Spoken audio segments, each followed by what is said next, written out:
Hello everybody, my name is Gus Johnson here at Young Truck and Trailer in Kaysville, Utah. Today I'm going to show you a 2020 load trail. This is a 20-foot car hauler. It's got a lot of standard features. I'm going to go over a few of them with you. For example, you've got this toolbox here. Got lots of room for storage when you're out on the job. Around here you've got a spare tire holder here. You've got a black polyester TGIC powder coated frame, 3-inch D-rings on 4 locations on the trailer. You've got 2-inch rub rails with stake pockets here. This one has a total of 12 stake pockets.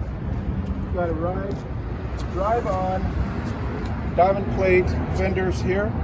You've got 2 tandem axles, 10,000 pound axles on these. These are Dexters.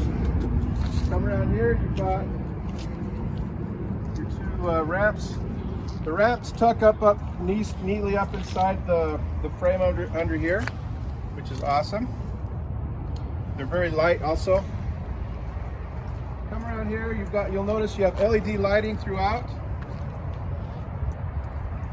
And then if you'll notice on the actual bed, this is a rubber, it's called Blackwood. It's a rubber treated pine on here. So this and all these trailers are available here at Young Truck and Trailer. Come in and ask for Gus and I'll be happy to help you out.